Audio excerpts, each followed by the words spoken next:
In this lecture, we talk about the synapses and how one synapse communicate with the other. So inside our brain, there are billions of neurons connected by trillions of synapses, and each of these synapses talk to each other with the help of neurotransmitter. In a series of video, we talked about several types of neurotransmitters and how neurotransmission occurs.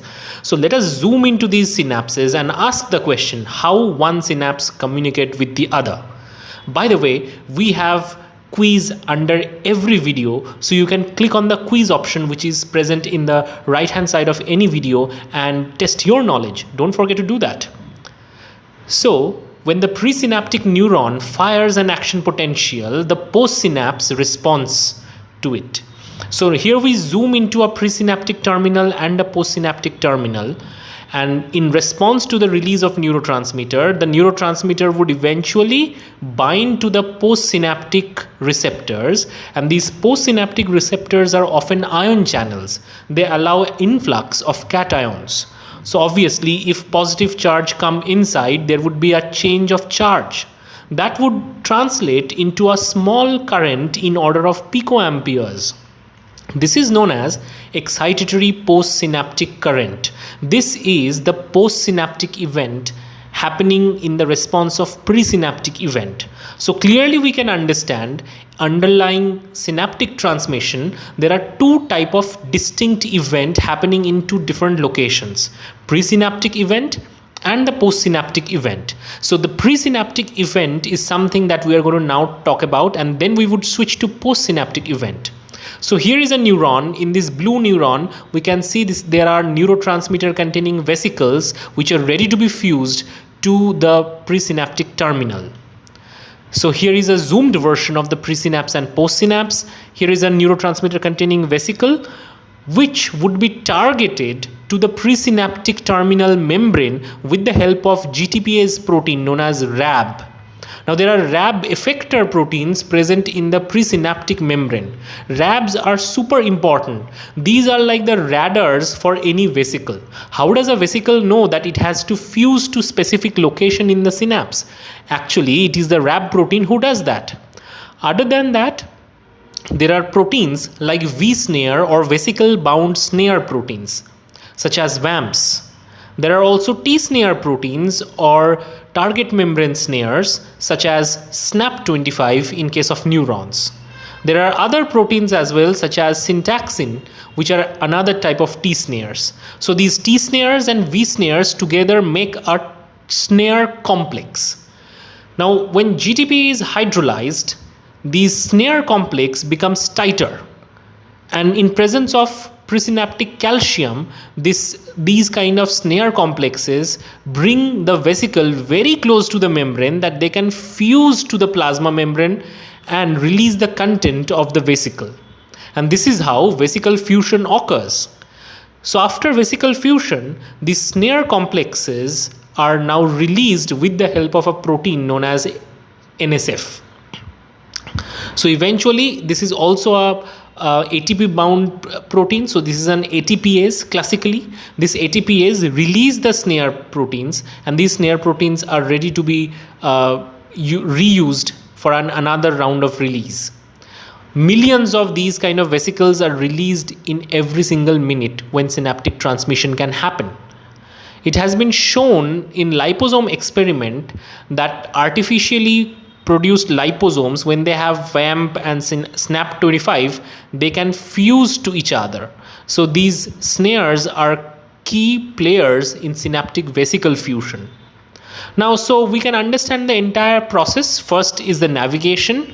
So the docking and the navigation towards the presynaptic membrane is done by RAB. The second process is the snare-snare interaction and fusion of the vesicle to the presynaptic membrane. That is happening with the help of SNAP25, synapsin, VAMP, etc. And lastly, recycling of the snare complexes. So this is very much like a ship docking to a dockyard. It has to throw its anchor, and with the help of this anchor, this would dock to the dockyard, right? So this is very similar. Now we talk about the synaptic transmission, but from a postsynaptic perspective. So we looked at the presynaptic events, how the vesicles are fusing to the membrane and how the release is happening. Now, in the postsynaptic event, there are crucial things happening. So we have to understand the postsynaptic receptors. For different neurotransmitter, there are different postsynaptic receptors. We are taking the example of glutamate, and glutamate receptors are plenty on the postsynaptic receptors. There are AMPA receptors, which binds to neurotransmitter glutamate and open up. So they are basically ion channels which allow cation influx into the postsynaptic terminal. So other than AMPA receptors, there are NMDA receptors, but NMDA receptors have a magnesium block. So anytime glutamate binds to the NMDA receptor, there is no direct influx of cations.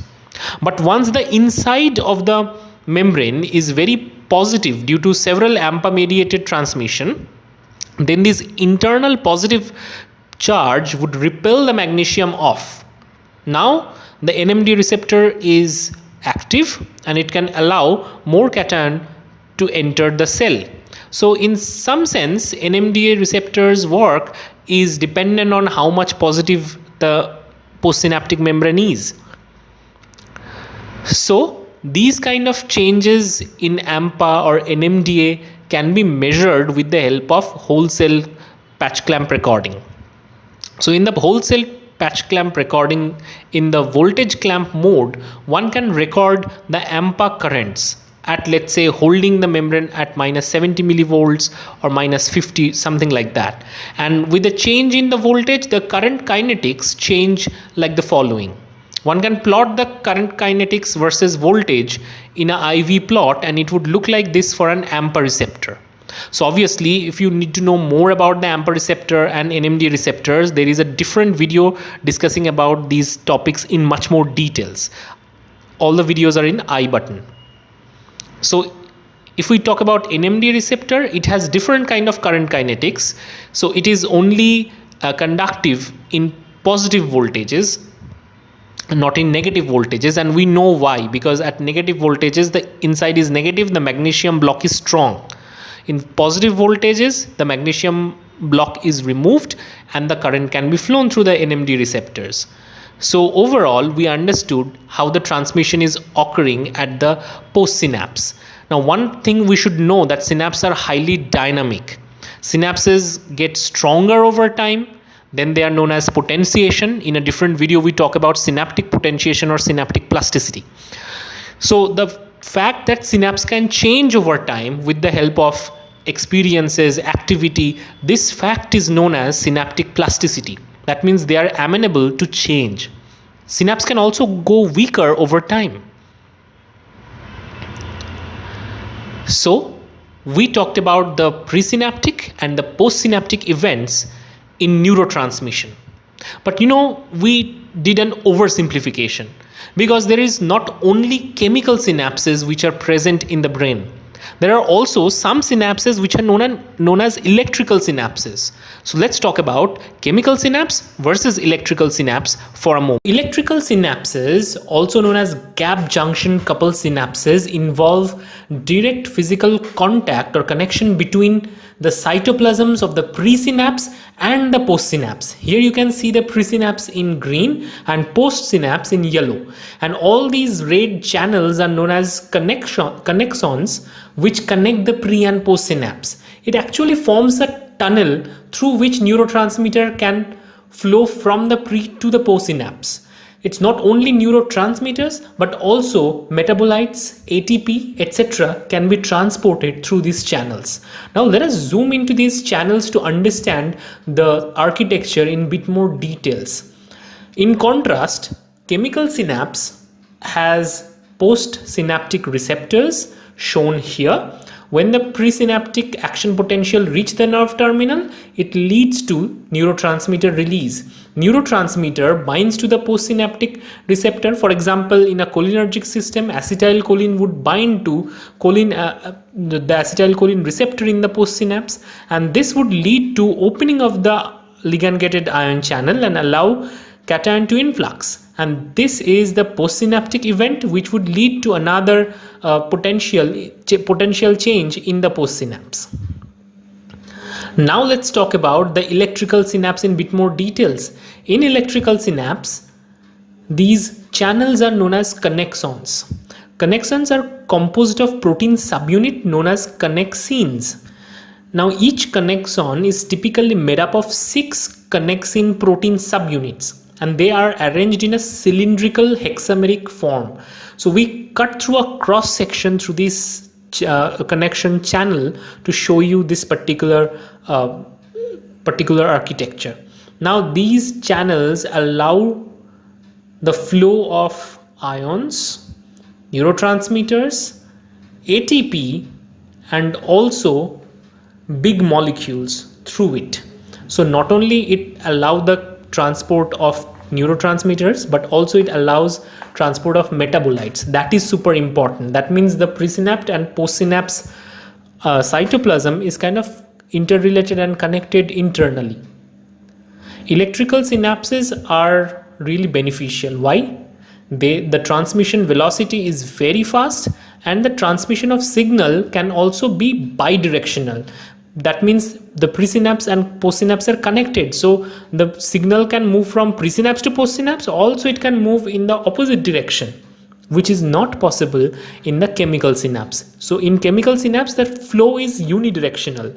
Now electrical synapses are found in mostly invertebrates such as crayfish, and this is vital for coordinating the rhythmic movement as seen in their escape reflex. Now just like crayfish, these kind of gap junction coupled synapses are common in insects, arachnids, mollusks, and crustaceans. But not only in these invertebrates, it can also be found in vertebrate. For example, in early synaptogenesis, these channels are also found in humans. Now, let me talk about why does chemical synapse even exist? Because chemical synapse has a slow transmission velocity. So why should one bother with chemical synapse? Now the chemical synapses are highly modulatory. Now electrical synapses are found in human brain in early stage of neuronal development. They show synchronous activity because they are interconnected with each other. As the synapses mature and the circuits mature, the synapses become more chemical in nature. Due to neuromodulation, the synapses become asynchronous. I mean, the overall neuronal circuit activity becomes asynchronous. Here you can see in the left side, the neurons are blinking or firing in an asynchronous manner, whereas in the right side you can see the gap junction coupled synapses are firing coordinately. So these kind of changes happen during the human brain development as well. Now let us quickly compare between these two synapses. When it comes to speed of transmission, chemical synapses are slow, electrical synapses are very fast. When it comes to specificity, chemical synapses are highly specific and electrical synapses doesn't show the property of specificity. When it comes to plasticity, chemical synapses are highly plastic, whereas electrical synapses are not plastic. Let us try to understand plasticity in a bit more details. Plasticity is a parameter that allows the synapse to change with respect to the stimulus. So this is an important property. Using this property, a chemical synapse can grow stronger, synaptic strengthening can happen. Also, using this same principle, synaptic weakening or synaptic pruning can also happen. So new synapses could be made and old synapses could be broken using this plasticity principle. Now let's talk about this particular differences in a quick overview. So first we looked at speed of transmission, then we looked at specificity, lastly we looked at plasticity. These are the key principles that differentiate between chemical and electrical synapses. So I hope this video was informative. Get notes and flashcards in our Facebook page and Instagram channel. Links are provided in the description. You can support our channel using super thanks. See you in next video.